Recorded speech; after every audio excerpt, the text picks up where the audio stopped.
أعوذ بالله العلي العظيم من الشيطان اللعين الرجيم. بسم الله الرحمن الرحيم.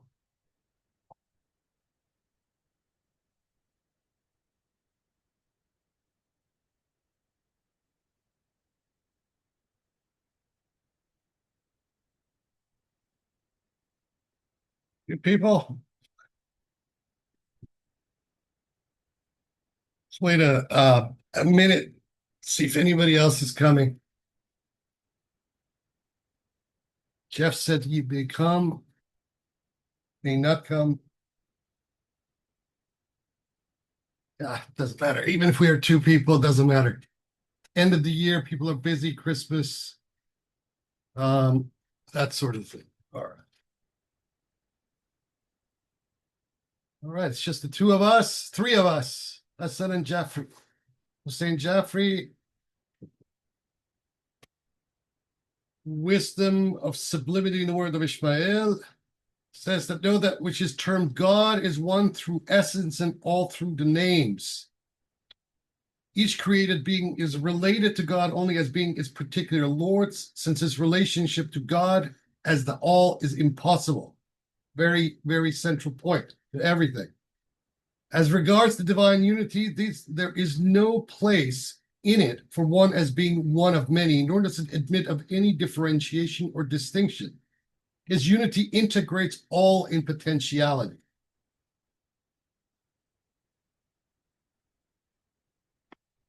Blessed is the one in whom his Lord is pleased. Indeed, there is none but is pleasing in the sight of his Lord, since it is by him that the Lord maintains his lordship, so that he is pleasing in the sight of his Lord and is blessed.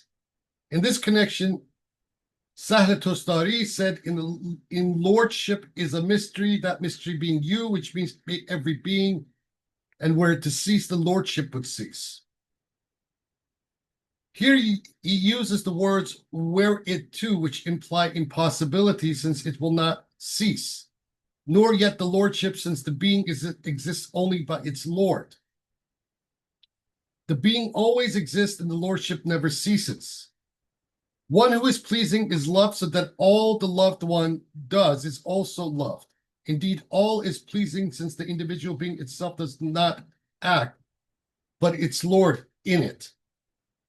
Thus, the being is content that an action should be assigned to it and is pleased with that which is manifested in it and from it by its Lord.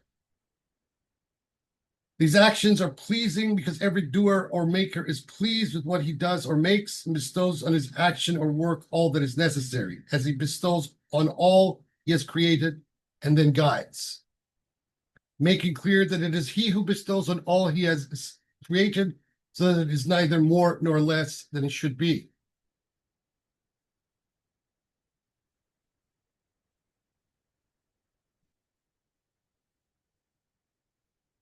Ishmael or Ismail was well pleasing to his Lord because he had come to know what we have mentioned, just as every created being is well pleasing. Here's Jeff.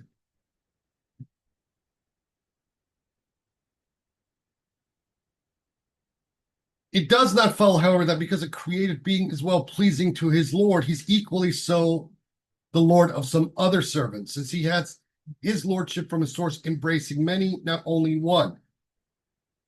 Thus, from the totality of divine aspects, each being is assigned one particularly suited to it to be its Lord. This Lord is assigned from God in his names, not from God in his unity. For this reason, the folk are barred from a divine self-revelation of his unity. Another very important point. Were you to look on him through him, you should know that he is always looking on himself by himself. Were you to look on him through you, his unity would vanish in your being you. The same would be the case if you looked on him through him and through you. This is because by positing yourself in the pronoun you look, you are positioning something other than what is looked on, thus establishing a relation between two things, the observer and the thing observed, and thereby nullifying the unity which admits of no other, although in reality only he sees himself through himself. Here also there would appear to be observer and observed, but both are he. Now, before I proceed further, let's just bracket this paragraph here with what Ahsai says in his Fawaid al-Hikmiyah, his hard observations of wisdom. Existence looks upon its Lord, and essence looks upon itself. When we bring that insight from Ahsai into this paragraph, what Ibn Arabi is saying becomes extremely coherent from a metaphysical point of view. This is why I tell people, despite the polemics and the name calling and all of that, that if one reads Ahsai and Ibn Arabi together, it is uncannily the case that one begins to become the commentator of the other and begins to make the other one look sensible. It is not usual for one who is pleasing to be absolutely so, unless all he manifests is from the action of the one pleased within him. Ismail was more so than other beings in that the reality describes him as being pleasing to his Lord. It is said to every tranquil soul, return to your Lord, that is to your own Lord, the one who has summoned it, which it knows apart from all the others pleased and well-pleasing. Enter amongst my servants insofar as they have the same station. The servants mentioned here are those who know their Lord, Most High, reserving themselves to him and not in any other, despite the essential unity of all being. And enter into my paradise, Jannah, which is my covering. My paradise is none other than you, for it is you who hide me with your individual self. Nor am I known except by you, as you have being only through me. Who knows you knows me, nor am I known by another, as you also are not known. When you enter into my paradise, you enter into yourself. Then you will know yourself with a gnosis other than that by which you knew your Lord, by knowing yourself. Thus, you will be possessed of two kinds of gnosis. First, knowing him as knowing yourself. Second, knowing him through you as him, not as you. You are servant and you are Lord for the one for whom and in whom you are servant. You are Lord and you are servant for one who reminds of the covenant of his address. Every particular servant-Lord relationship is dissolved by every other such relationship. God is pleased with his servants, and they are well-pleasing, and they are pleased with them, and he is pleasing. Thus, the two planes, servants and lords, are contrasted like similars that are, in a sense, opposed, since no two similar things can unite. Otherwise, there would be no distinction. There is, in fact, only he who is distinct, nor is there any similarity with him. In existence, there is no similarity or dissimilarity. For there is but one reality, and a thing is not the opposite of itself. Not save the reality remains, no being, there is no arriving and no being afar. Spiritual vision confirms this, for I have not seen aught but him when I looked.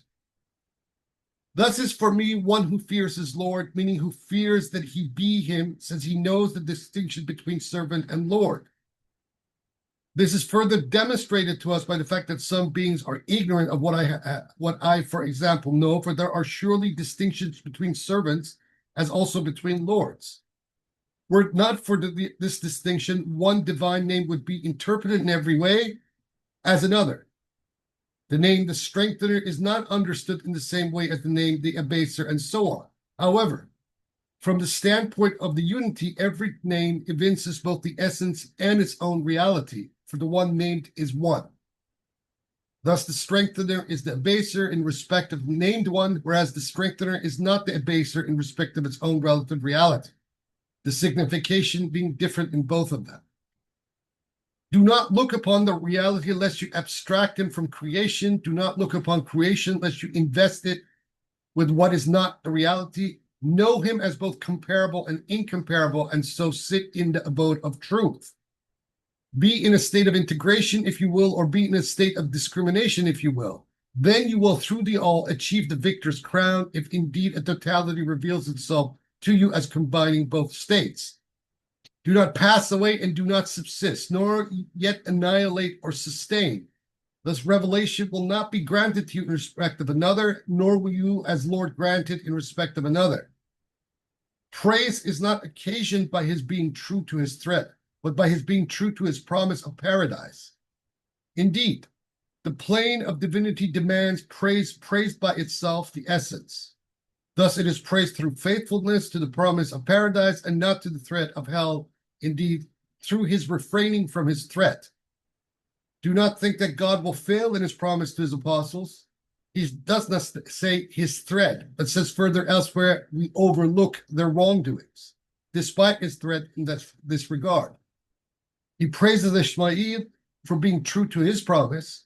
Thus, possibility or contingency ceases in respect of the reality because of its inherent tendency to probability. Only he who is true to his promise subsists, nor does his threat have any true being, even though they enter the abode of distress. They have their pleasure in a delight other than heaven's delight, but they are one in him. The difference between the two being apparent in his self-manifestation. It is called azab, torment, because of its sweet taste, like a skin that preserves what is inside. And that last play on words and the root of the word azab, or azaba, by Ibn Arabi, is an absolute genius in that poetry, because he actually flips the normal triliteral meaning of it and derives it from another etymology of the same letters. That is just amazing what he just did here at the end of this chapter. So that was the chapter of Ismail. And now the floor is open. Whoever wants to comment on this. This is one of my favorite chapters because of he's resolved several problems, especially the problem of religious diversity, that is kind of his concern from the very prologue. But in this particular chapter, he hones in on it from a individual level that is absolute genius, what he just did here. And also, this chapter also segues with what we talked about yesterday about the hymn to the perfect nature, because it's the question of the Lord, and this Lord is the name, which is the perfect nature, however you want to contextualize. So, in a sense, this chapter of Ismail functions as a sort of gloss on Sohrawardi's hymn to nature that we read yesterday and discussed. All open to you now. You want to jump in? Hussein, you want to go first?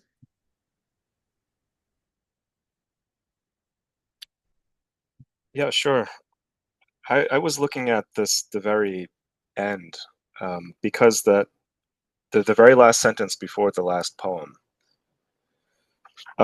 because again the question of possibility and necessity comes up here, and it's just a very interesting sentence. He says, thus possibility, imkan, ceases in respect of the reality because of its inherent tendency to probability, which I think we could also translate as preponderance. Yeah, The probably more accurate. Probably marjah. preponderance is probably more accurate here. Yeah. Yeah, so it brings up the whole question of, because that's a long-standing question in philosophy, and Ibn Sina has his own issues with this. So I think that what he's trying to say is that God is always kind of leaning in the direction of mercy. That's what he means. That the preponderance is always towards mercy. But just in terms of like modality, it seems to raise issues. One, it seems like he's almost predicating contingency of God's will, and also preponderance of God's will, which is something that's rejected by Ibn Sina. That's also rejected by Ahsai. And the reason Not that the will, not the Mashiach, but we could make that argument for either. Well, we can make to some degree that argument for the level of the irada all the way to the imza. Okay, but not the Mashiach. That he does, and he doesn't say it. You can read it that way, but we can say that on the level of the irada. Okay, something can be, or and especially the qada and imza, because if we posit, even if we posit bada or don't posit bada, Um, the probability itself, one can say, or the preponderance, one can say, is already activated by the overflowing of the phase al-Aqas, the most holy effusion, right? We can say that two terms of a preponderance, both its negative and its, both its positive and its negative, both its actualization and its negation can theoretically be posited to be overflowing out of the divine will. Then the question becomes is how do we understand the function of preponderance itself? I guess that's the way to frame it.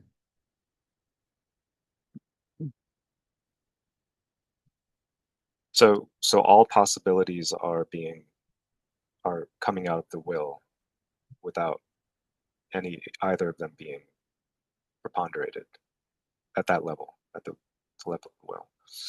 As it flows down is when the distinctions, the oppositional angle or context or reality starts to make its appearance as one thing or another. But at the level of the will, it's all coming out.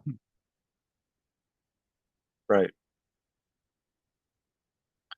I think the issue that Ahsa'i has with attributing preponderance, I think he might say at any level to God, is that it would contradict what Ibn Arabi wants to preserve elsewhere, where he says that God's is the conclusive argument. I think that's the issue. Yeah. Well, I mean, it is, unless we take kind of that necessitarian position, but best of possible worlds, such that then the preponderance itself and its manifestation, or the manifestation of anything within that, that context of preponderance, gains a kind of a different kind of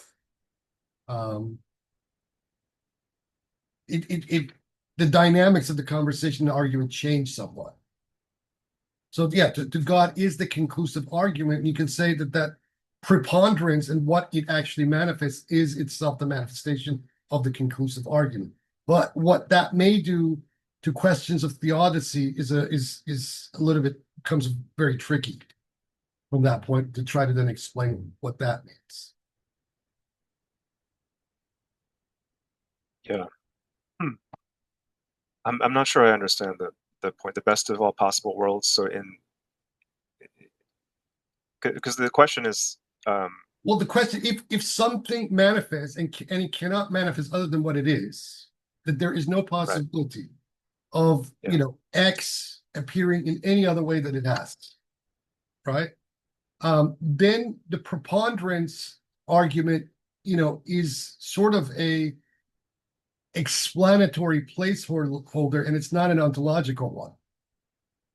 Okay, because that thing that is manifest in the specific way that it has manifest could not have manifested in any other way.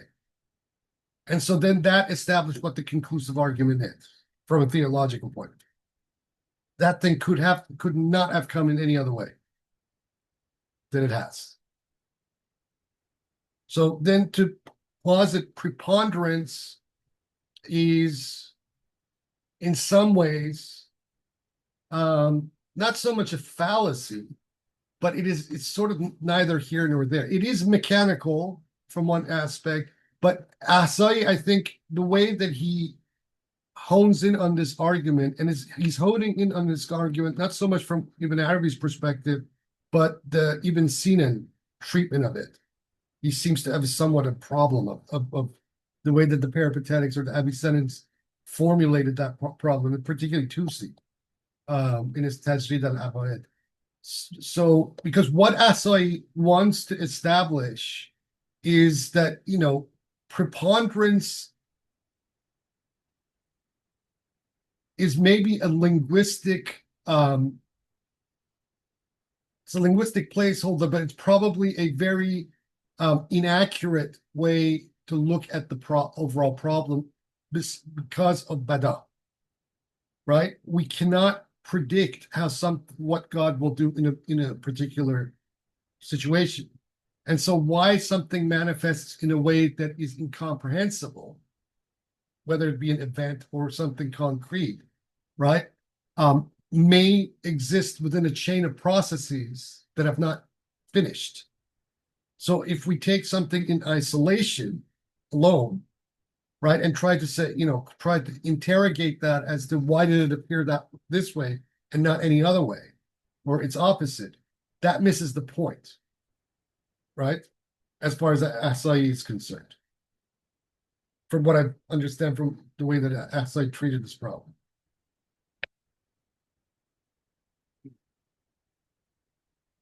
Yeah, so it's good to point out that there's the different kind of origins of the problem, and one in Ibn Sina, which is more to do, I think, with I mean, for Ibn Sina, it has to do with the eternity of the world.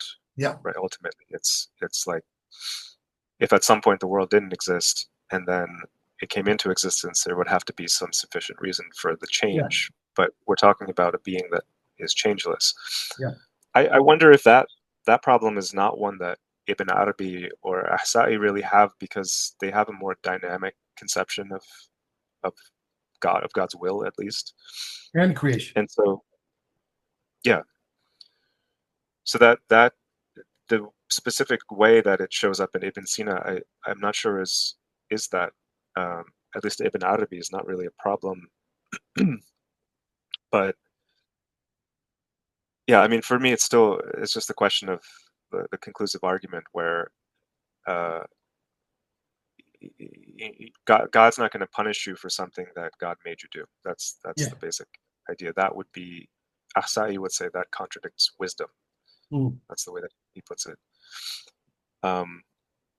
That seems to be what's at stake, as far as I understand. That if we place preponderance on the side of God at all, then that's something wrong with that. Because what the inference in this particular chapter is that God is not punishing you at all in any context.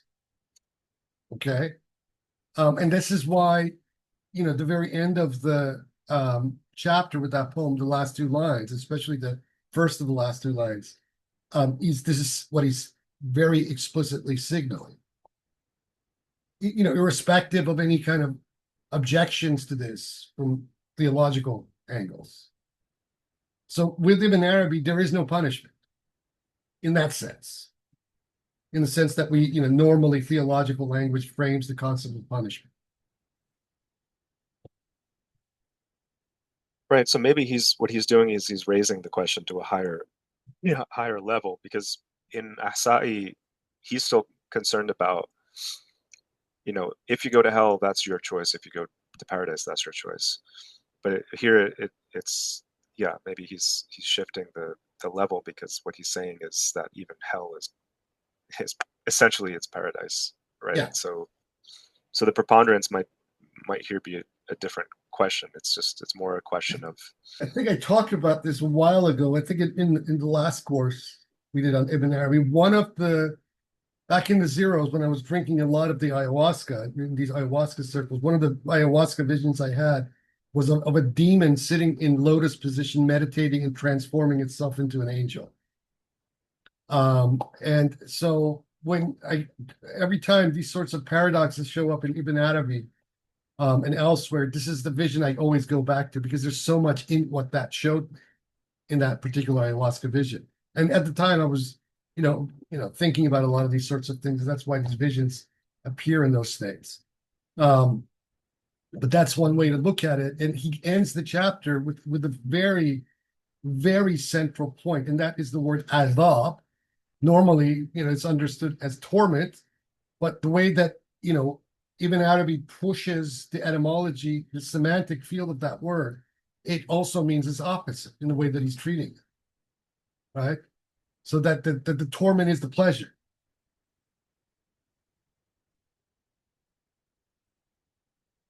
This is why, as we move through this book later on, he is making that to most mutakallimun and just any pious exotericist sounds absolutely insane. But when he says that the denizens of hell would be tormented if they were liberated in that state in hell to, the lightness of heaven, that they would suffer. That if you took the people of hell and put them in heaven right now, they would be suffering. Yeah, that's always been really fascinating to me. Okay, I'll give it over to someone else. I might come back to something later. Thank you. No worries. Hassan, Jeff? Can I jump in? Yeah, sure. Go for it. Okay. First of all, that was a great chapter. Yeah, I agree. So far, that's one of my favorites too. Beautiful. I love even the title is apt, The Wisdom of Sublimity, because it's very sublime. Obviously, the chapter, not just the chapter, but the reality that we're talking about. Because yeah, he's removing any distinction whatsoever, like any possibility, probability, contingency, preponderance. Like you said, all of those things are not at the level of the essence. You know what I mean? They're all below that level, which is what you seem to be equating with the will, Yeah. the universe, the primal will. And so basically, he's saying that God is not actually essence with a capital E. God is in a relationship with the cosmos Mm. in the same way that the Lord is in a relationship with the servant, and that those relationships are binaries, but they're already below the level of absolute essence, if I understand that. Yeah. So that's why it's hard to talk about preponderance and contingencies, I mean probabilities, from the level of the absolute unity, because there is no preponderance or contingency at that level, at the highest level. Not at least not in the way that we can even possibly conceive of that idea. Right. Like I said yesterday, I mean, and as I was saying, beautifully said in the Mulasat course, ultimately, not just philosophizing, but language itself is a form of a secondary intelligible. It's just, things that we're projecting out there, systems, contexts, a reality that we are projecting through the mind. The thing in itself is much, much vaster than our ideas about it can possibly capture about it. Mhm. Okay. So, preponderance, possibility, all of these things ultimately are maybe intelligible to us, but in their true causality transcend this. They're beyond it. Right. Not even Because as he yeah, we don't mean spatially. We mean in its dynamics. Yeah. Right. Exactly. Because as Ibn Arabi points out in this chapter, we can't know, any individual being cannot know the totality in its complete totality and unity. So I mean, it's impossible.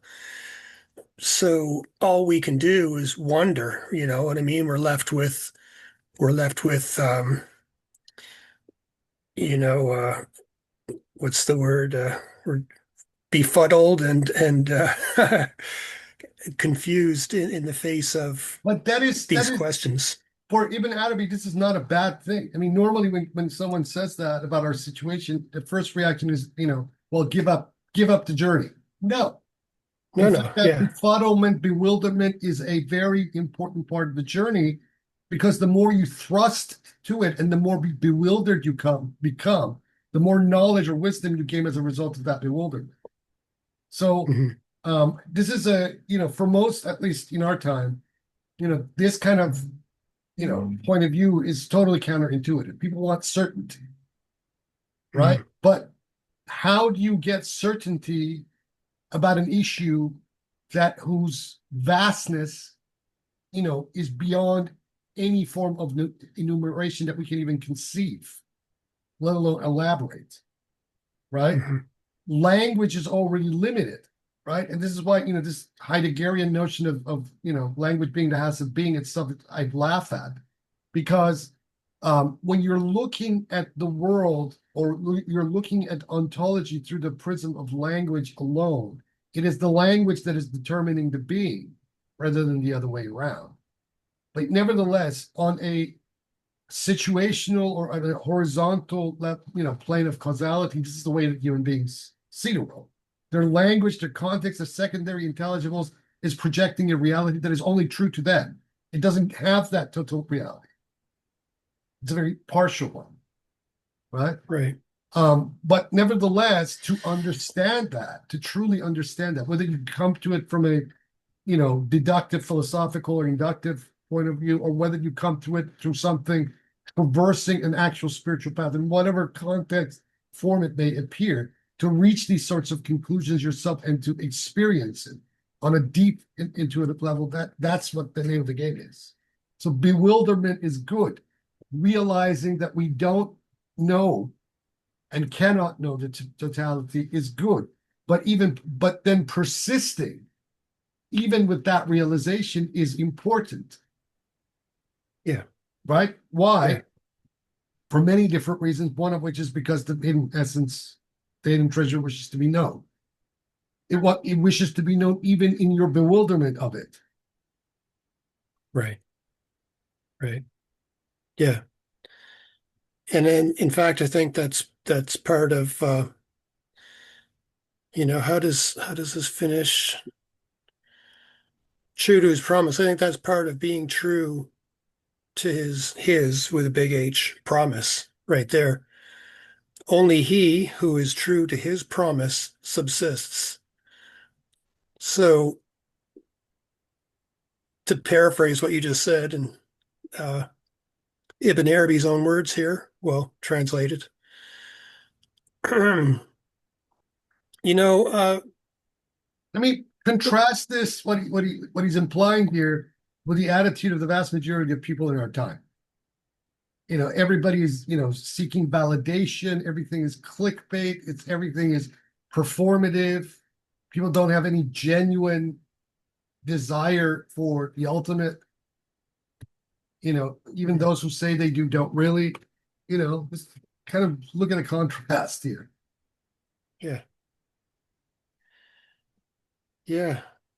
Well, that's why there are probably very, very few true Gnostics on the path because, yeah, I mean, even myself, I'll just speak for myself. I never actually really considered myself a Gnostic because, I'm not on a path probably more often than I'm on a path. And I can actually see the difference. Like I can tell, at least I can perceive the difference between, well, I don't know if that makes any sense, but I mean, a person is, they're not always, on top of things and, in the zone, as it were. And for someone who's been in the zone, you know the difference between being in the zone and not being in the zone. So I'm using that as an analogy for being on the path, if that makes any sense. Sure. I was wondering about this word. I took it as in the last sentence, it says it is called I took it as adab because of its sweet taste, like a skin that preserves what is inside. Adab. No, adab. This adab is a different word altogether. But it Comport. works. It works though almost in a way. Like if you think of Sure, it yeah, in that yeah, term, sure. you can make it work Sure, too. of course you can make it work. Yeah, yeah, you can make it work completely. And that's the beauty of reading it, even Arabic, because of there's a polyvalency in what he's doing.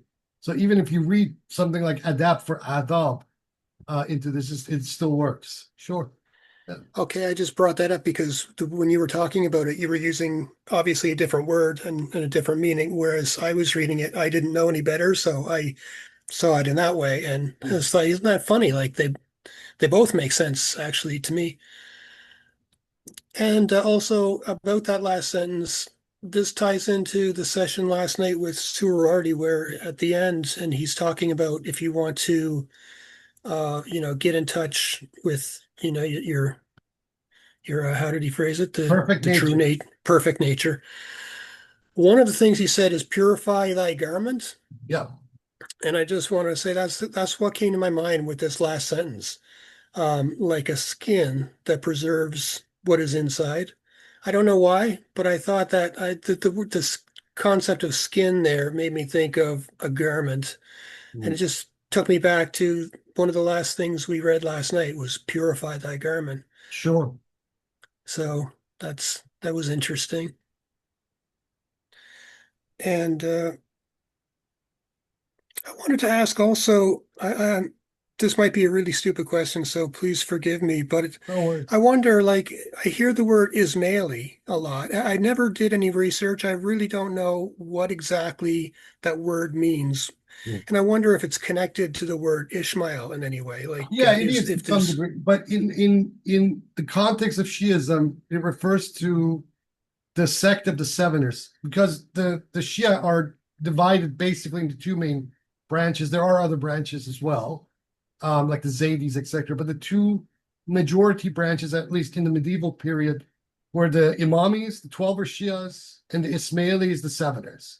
And why they get the name Ismail was because of the son, the eldest son of the sixth Imam, Imam Jafar as-Sadiq, Ismail ibn Jafar, who was supposed to become the Imam after his own father, but died before his own father's death. And this is why the Imamate then passed to the 12er seven Imam Musa. Okay, so this is the reason why the Ismailis are called the Ismailis, is because of Ismail ibn Jafar.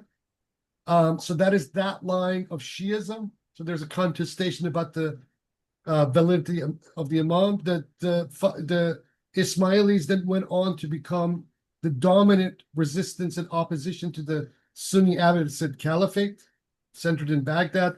They went on to found the Fatimid dynasty in Cairo, in Egypt, and they controlled much of that area in the Levant for roughly about 300 years, and spawned an interesting civilization. There were other Ismaili groups in the peninsula, like the Garmatians, except who were extremely radical and extremely interesting Ismaili sect. The Ismailis would probably be classified as the most esoteric branch of Shiism. They were hyper Neoplatonists, and also a lot of Gnostic element in their doctrine. They produced an amazing corpus of literature that was completely allegorical in the way that it interpreted the Quran and Hadith and etc. And they produced some amazing philosophers and scholars. The Fatimids fell at the hands of Saladin, the father of Malik Zahir Shah, who put Sohrawardi to death. One of the accusations, apparently, leveled at Sohrawardi, was that he was a crypto Shia, that some of his ideas reeked of the kind of Ismailism that these Sunni fundamentalists disliked and considered enemies to. Ismailis are still around. They're fragmented. There's several different Ismaili sects, but the Aga Khan that everybody knows about is the Imam, or the living Imam of one of these branches, or the Qasim Shahi, I think, branch of the contemporary Ismailis. There's other branches, the Musta'alians, and there's other branches as well. The Fatimids themselves went into different factions. The Nizari Ismailis that the Aga Khans traced their lineage to arose as a result of a schism within the Fatimid Caliphate over the Caliph Nizar, whether he lived or died. These guys went into, transplanted themselves into Iran and built a kind of a fortress state in parts of Iran, in Alamut. I've been up there. We went there with Roya and Nuri back in 2015. The tales of the old man of the mountain and that sort of thing during the Crusades is about these people. It's about the Nizari Ismailis and the figure of Hassan al-Sabah, etc. The assassin's myth. All of this has to do with the Ismailis. So that's who the Ismailis are. So the epithet has more to do with the son of the sixth Imam, Jafar as-Sadiq, than Ismail, the son of Abraham. But these are kind of linked, or kind of they resonate with each other. okay. Ibn Arabi there are a lot of crypto Ismaili ideas all over Ibn Arabi, whether in here or whether in his Futuhat al-Makkiyah, his magnum opus, the Meccan Revelation. There was a lot of cross-pollination between the Ismailis, and the philosophical scene in Andalusia. In Ibn Masara, one of the main nodes of influence on Ibn Arabi, his Neo-Pythagorean philosophy is explicitly, crypto-Ismaili in so many different facets of it. So these guys were a very important element in that medieval and late medieval, Islamic or Islamaic or Islamicate, as Marshall Hodgson puts it. You cannot reasonably talk about the history of Islamic history without having an extensive discussion of the Ismailis. They are very different than conventional notions of what Islam is.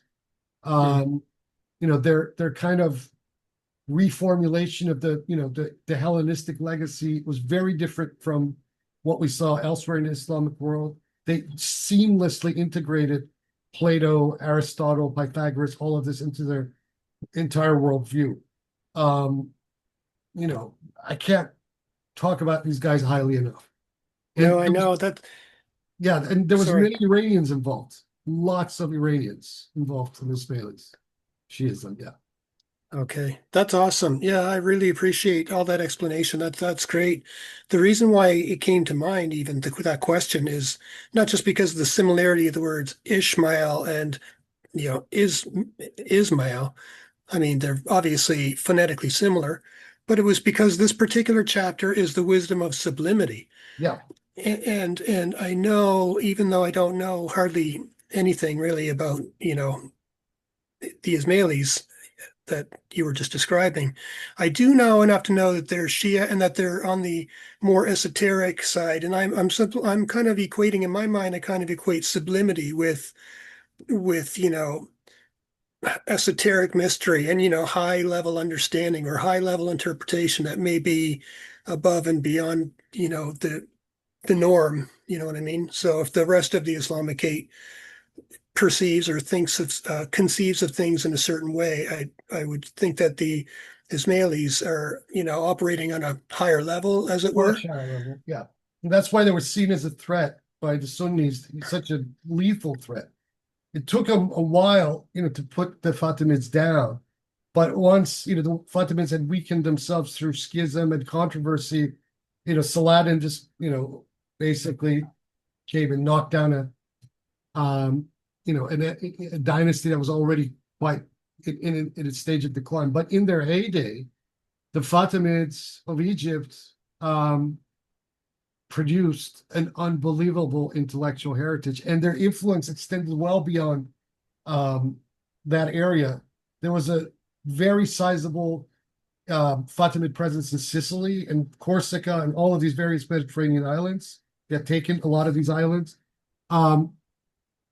So much of, and this is what a lot of Europeans don't, when they, kind of get on their high horses and Islamophobic, in those particular islands of the Mediterranean, in that particular period that we're talking about, it was not the mainstream Sunni Islam that was predominant in that part of the Mediterranean. It was the Fatimids, who were Ismailis, right? It's only after their fall that other entities entered the picture in that area of the Mediterranean or the Aegean. But what this says is also that in Southern Europe and in the Southern Mediterranean, there was, and scholars know about this, specialists, that there was a established Islamic Ismaili presence within Europe itself, in the Mediterranean and Southern Europe. This changed over time, but that was one of the initial presences in Europe. Okay. And so this also then changes the discussion that, today is very unnuanced completely. Okay. Awesome. Very interesting. All right. Sorry, I took the conversation No worries at a all. little off track yeah. there. But I find that fascinating. Thank you very much. I might have another comment or two, but I'm just going to let it rest for a moment, let Hassan speak here, and Sure. I'll jump back in later. No problem. Let's go for it.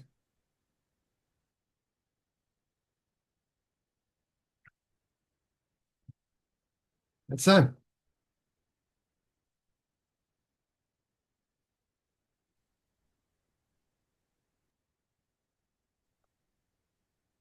Can't hear a thing from you.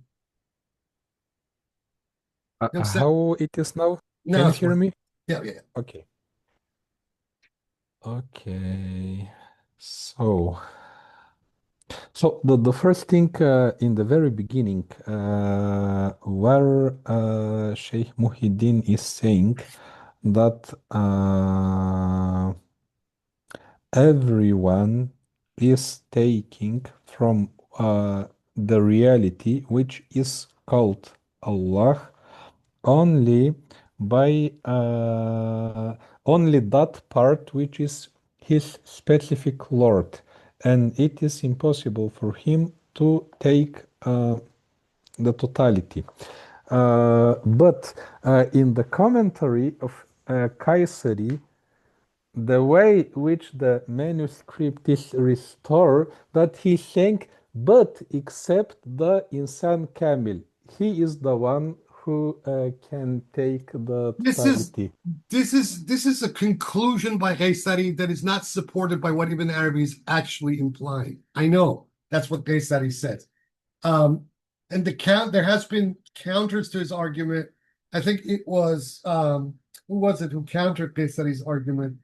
It was Ibn Torka, who in his own Fusus commentary, and also Jami, in their Fusus commentaries, that counter what Gaysari says here, because the what Ibn Arabi is implying, well, even the Insan Kamel has that kind of authority on the level of all the names, but not on the level of the essence. That doesn't mean that the Insan Kamel encompasses the totality. If the Insan Kamel encompass the totality, then why do we have multiple Insan Kamels that seem different from one to the next, right? You can say the Haqiqa Muhammadiyah, but the Haqiqa Muhammadiyah is that metaphysical hypostasis. It's not the individual itself. Okay, that you can say, but not the Insan Kamil. This rule doesn't apply to the Insan Kamil. Actually, it does apply very much to the Insan Kamil. Okay. The next one, if we take the question about predetermination, in the part when Sheikh Muhyiddin is saying that the Ain does not possess the action, its own action, because the actions which are manifestation through the Ain, they are the action of his Arab, who is his Lord. Or should I read it from to be a little bit more clear from the translation here?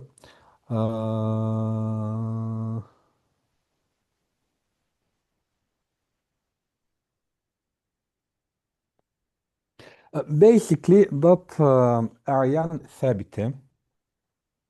What happens here in this world by the let's say personalities which are a manifestation of this Aryan habit, their actions are direct result not from their own will, but from the governance of their Arab, which is the name which governs the specific Ain.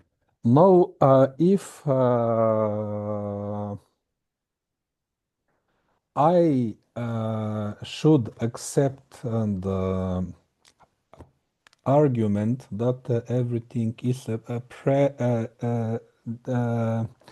determined, I can accept it in a very specific sense. For example, because then what follows is when you realize that everything is predetermined and you accept it, then you become happy. but the ones who are mahjub, which are veiled, because they do not understand this fact, they are the ones who are in constant struggle.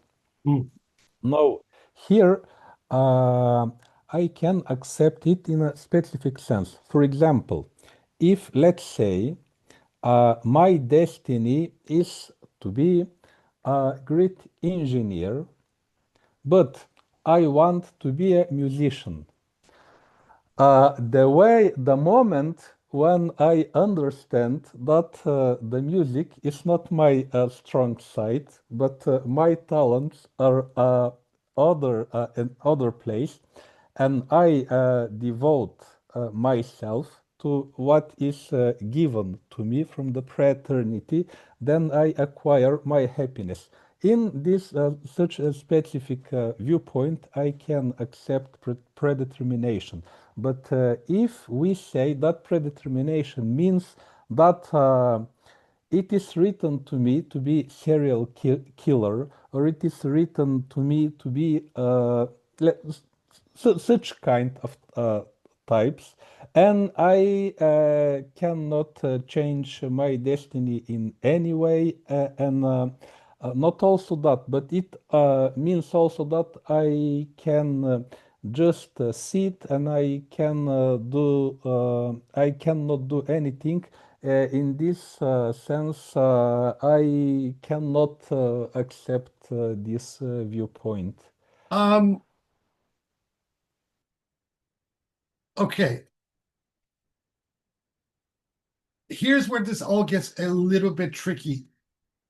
The doctrine of preponderance or predetermination, in one sense, and this is where Jafar's answer is appropriate, is not relevant on these particularities, minutiae, or actually even the individual choices that someone make.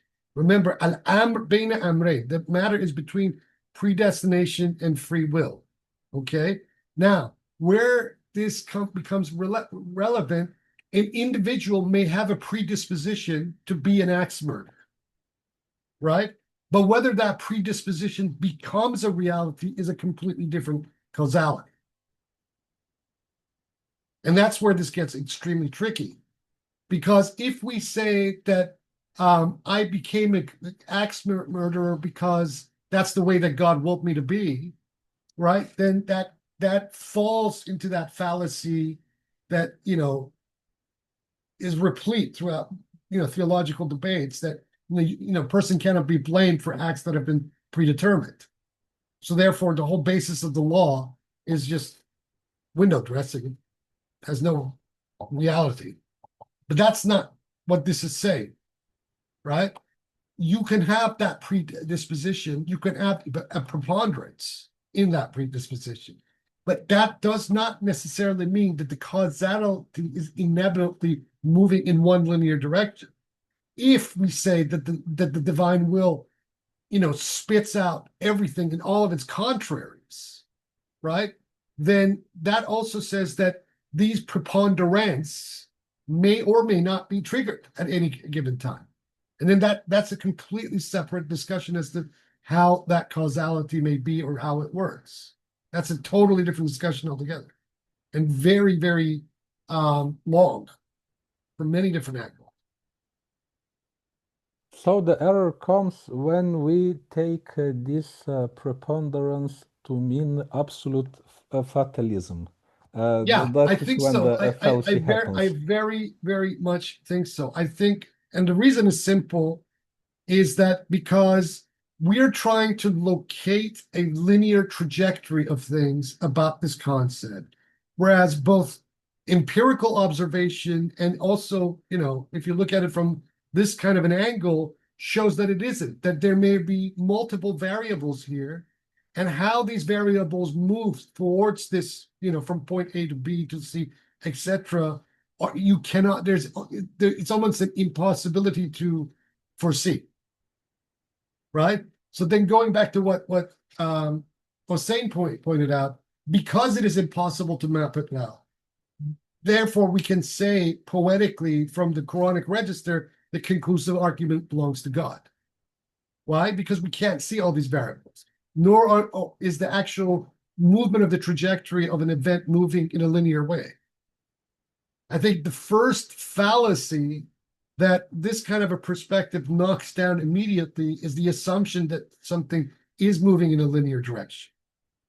Once you understand this, then some of the statements of Ibn Arabi start to gain a little bit more sense, right? It's not a monochromatic, linear kind of statement, okay, and proposition the way that most, Aristotelian philosophers understand. It's extremely circular, with the understanding, at least from Ibn Arabi's position, that the person reading him already understands this, right?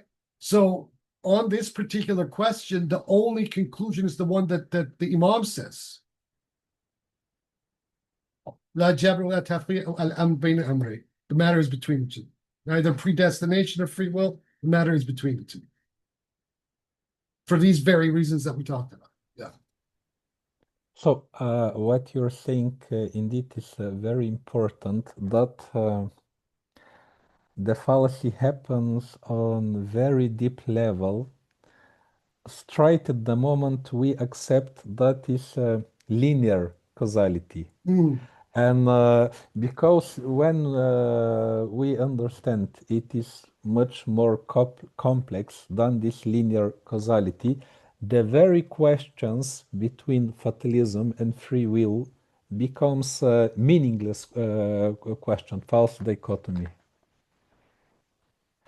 Okay, the This is next just in another context. See, human beings, are always seeking single answer explanations, right? And I think this is the problem. We cannot ever define something by a single answer. And this is actually, this very point is going to become very important in the very first section of the Hikmat al-Ishraq, when Suhrawardi criticizes, Aristotelian definition, right? We cannot define something by a singular thing because of the so many very variables that are involved, right? So this applies here. And, I think the way I kind of tried to structure this in reading Ibn Arabi and Suhrawardi together is that, I think that sometimes, especially in that first section of Suhrawardi's logic in Hikmat al-Ishraq, when we kind of get our head around this kind of stuff that Ibn Arabi is saying, it's easier to then try to understand how Suhrawardi completely reformulates the Aristotelian logic, and why, if you take the organon as it is, it can mislead you in many ways. If you take, Aristotelian categories of definition completely as that is all there is, there's no other way to define anything, right? And on this question of, free will and predetermination, especially as it applies to this particular chapter, this is very apropos. So, we're going to be now taking this kind of insight with us into reading Suhrawardi in the first section on logic. The next one, which I find very interesting and happy coincidence, that the yesterday when we read about the perfect nature of Suhrawardi, and here the chapter of Ismail, where he explains that the personal Lord, they are in the perfect correlation. It is. It is. This worked out well in the way that this class came together, these two classes, because it seems that these two texts or these two figures are kind of informing, they're bouncing off of each other in many ways, which is how I've always dealt with both of them, whether Suhrawardi or Ibn Arabi. And the point of the exercise is not for anyone to become a orthodox illuminationist or orthodox Akbarian, is to form their own conclusions about this material and how that applies to themselves. This is one of the takeaways, and this is why I think reading Suhrawardi and Ibn Arabi together is so helpful, because it provides that. And so where one is opaque, the other one explains, and vice versa. Just one more comparison. When Sheikh Muhyiddin makes the will of the ayah, uh, يا أيتها النفس المطمئنة ارجعي إلى ربك راضية مرضية فادخلي في عبادي. Enter amongst my servant. And he is explaining that the ones who are allowed to enter amongst the servants of Allah Ta'ala, they are the ones who found their Lord, their Rabb, and they're in perfect harmony with Him, but at the same time, they realized that the other persons, the other creations, have different Rabb from their ones, and they are at peace and harmony with it. They accept it. They are not the ones, oh, this is my Rabb. It should be the Rabb of everyone else. As the exoterics try to establish it, one dogma which should apply to every single person. And this, just remember, this becomes a very important kind of stepping stone to what he's talking about in terms of the gods created in belief, right? This is the most important step to that end, right? Because then that then solves the problem of religious diversity, but then simultaneously, as it resolves it, it critiques its reality simultaneously. That, there's just the mass delusion, in a sense, on the part of humanity about the nature of God. For some reasons, it strikes in my mind similarity with the ending of the tale of the accidental exile, when just beneath the Mount of Sinai, they are the different fish who flow there in the ocean, and the angel is saying to Suhrawardi, "These fish, they are your brothers. We by their own means and their way, they made their way and reach this station. That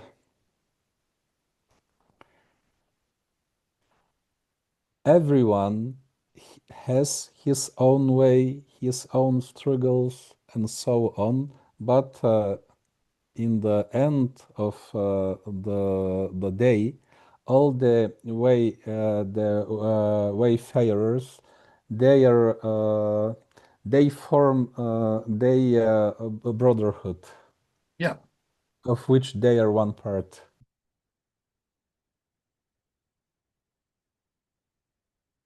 100% true. Yeah.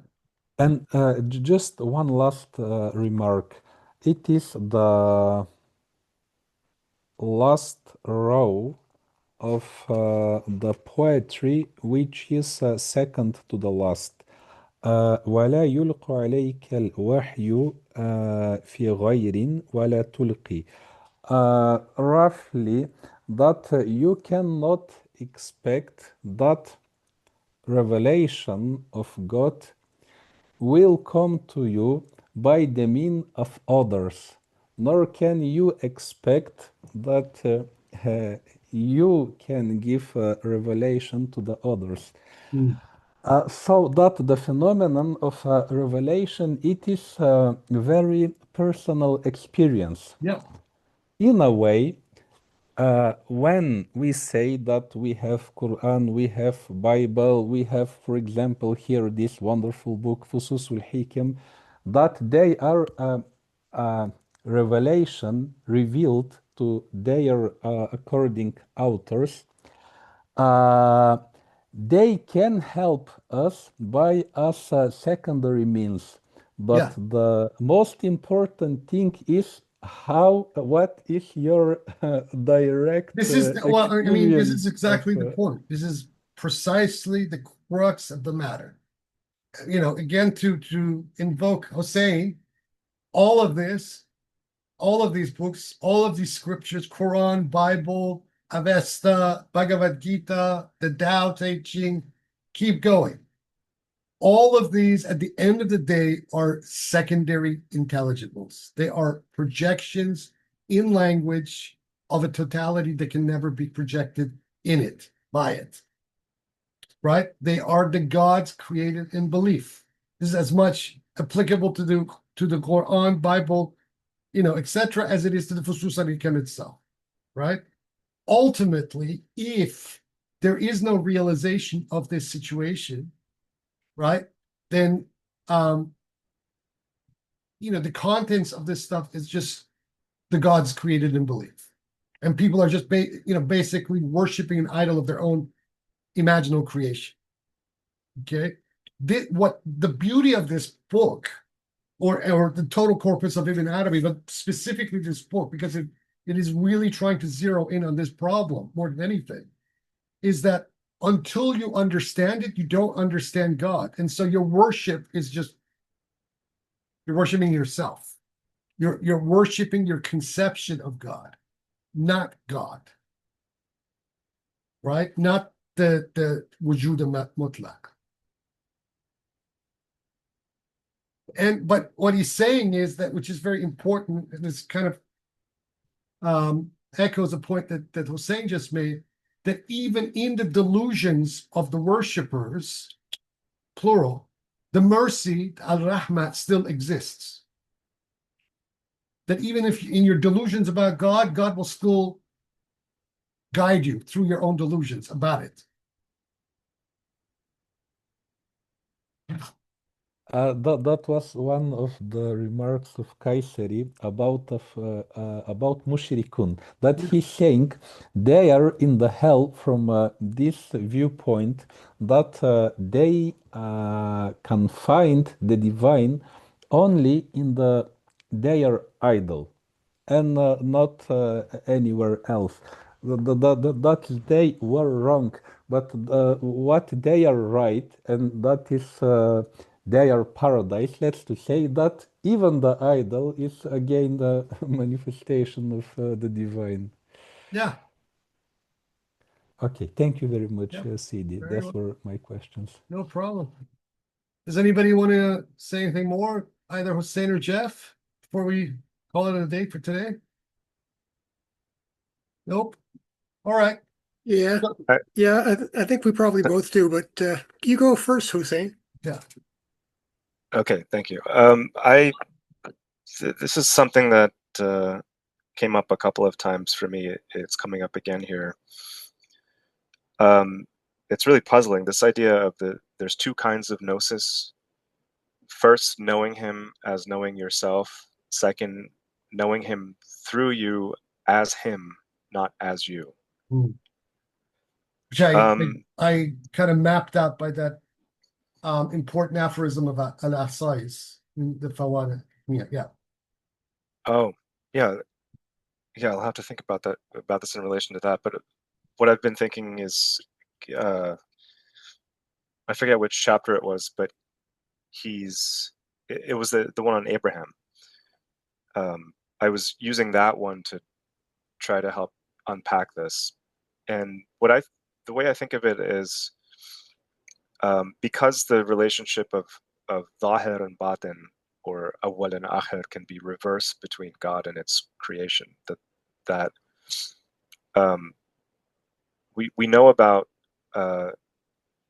theophany. We know that all the creatures are manifestations of God, but that's treating the creation as the Zahir, or in this case, it's treating, if you know yourself and know your Lord, it's treating yourself as the Zahir, where you are the kind of the symbol that points to the reality behind it.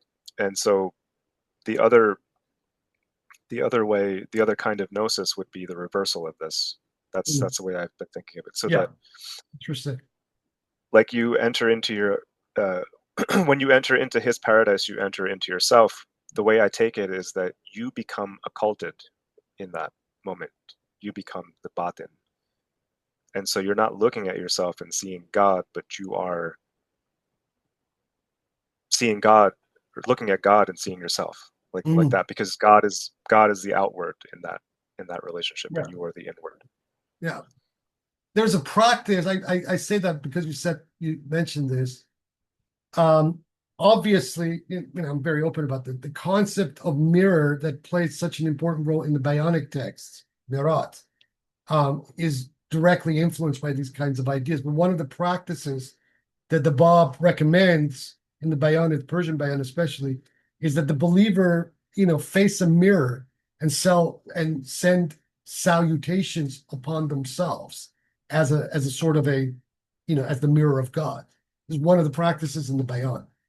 And this kind of captures that kind of insight that you just had about this for that very reason.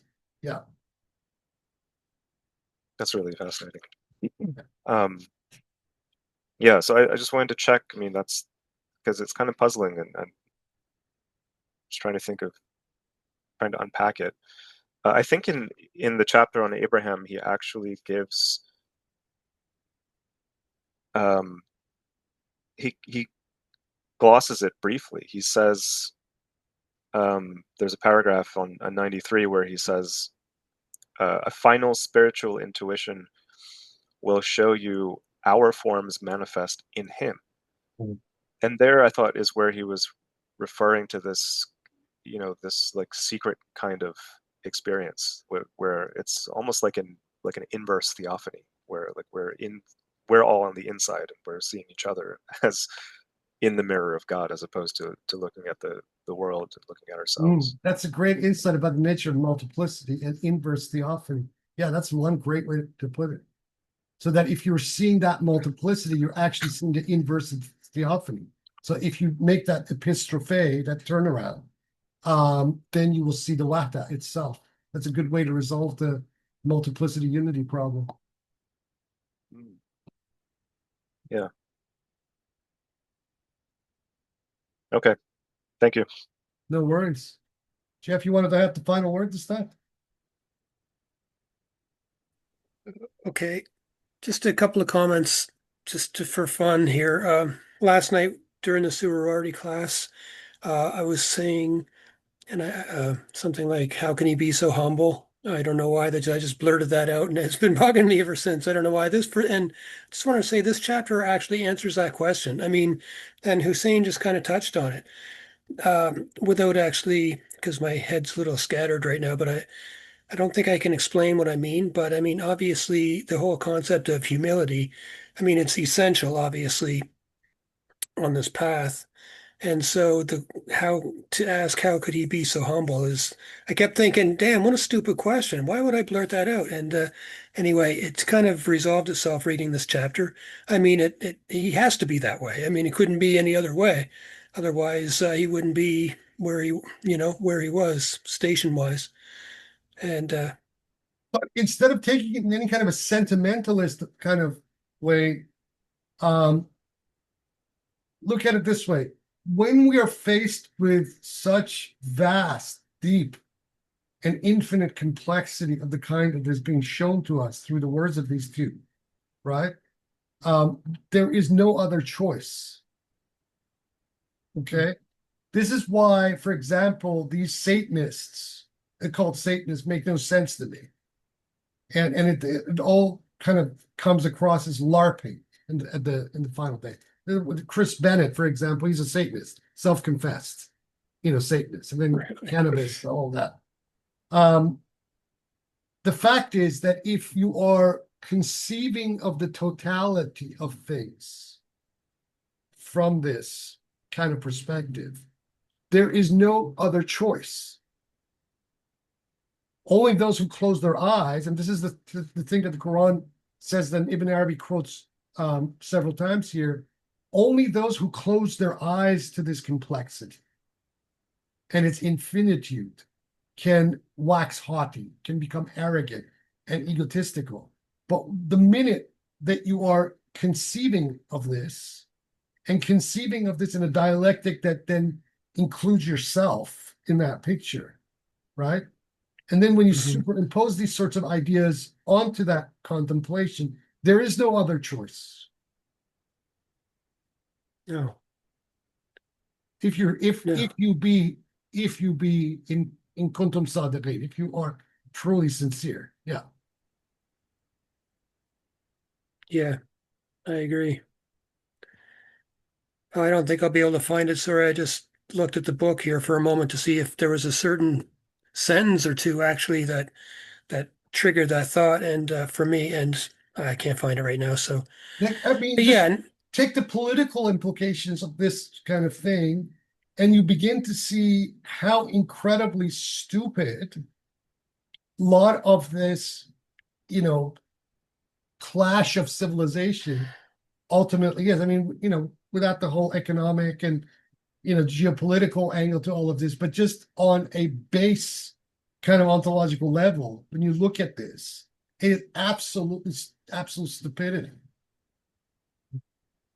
This need to dominate with narratives about what the world is or what the God is between yeah, one or the other camp. They're both yeah, wrong. yeah. No, I think in the case of using religion, like in terms of worldly religions, I think they're just used as a psychological justification to cover their crimes, No, basically, no, like a of course. justification for every crime conceivable. Always, always. That's been the situation in my own case with, this Baha'i Cessna nexus that has been harassing me and targeted way for the last almost 30 years as of next year, is because of that very thing that you put your finger on. Organizations are self-perpetuating entities. They don't want to die. This is a very interesting observation about the nature of organizations, is that like certain humans, an organization has a fear of death. And its fear of death will allow it to perpetrate literally anything, not to die. But the reality of things is death or transformation, palingenesis, etc. I mean, how long do, for example, the hyphen Baha'is think that they can, control the narrative, prevent the Bayanis, the Azali Babis from speaking in their own voice? How long do they think that they can bury this narrative? The texts are there. They're even, there in university manuscript libraries in the West. This stuff that I've been writing about recently. They can't do it forever.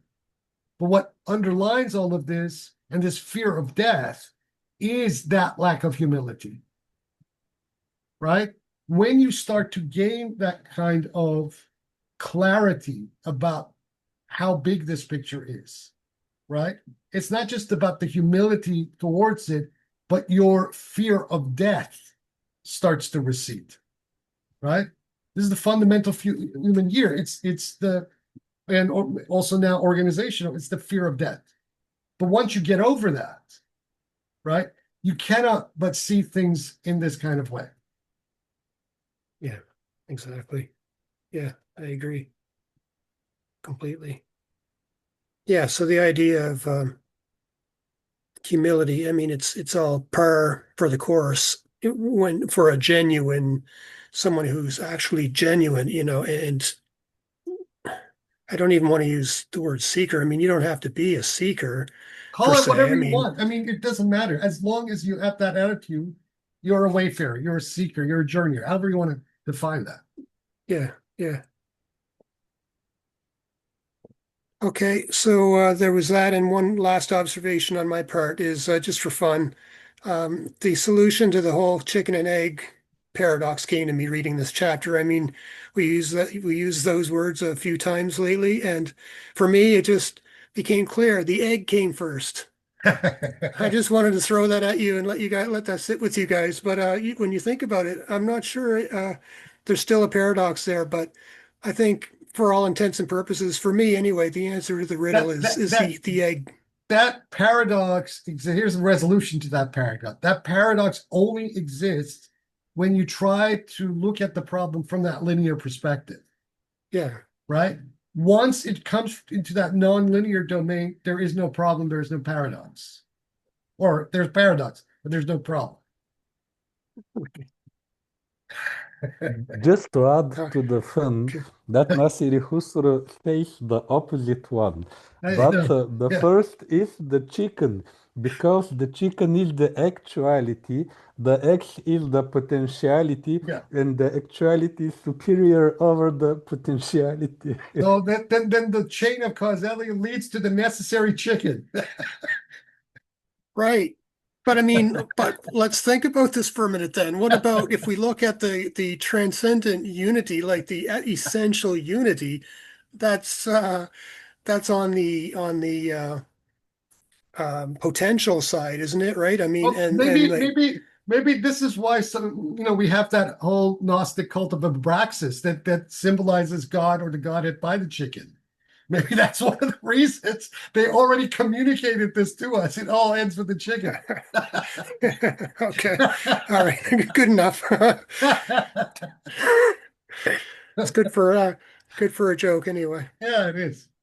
And on that note, like I said last night, for next week for Sohrawardi, I'm going to start on Sohrawardi's own introduction. The following week, we will do the first discourse that opens up with the logic, and then obviously for Ibn Arabi, next week we'll read the chapter of Jacob. Let's leave that here for today. Everybody be well. I'll see you all next week. Hopefully, we'll have more people participating next week. Until then, Yahak.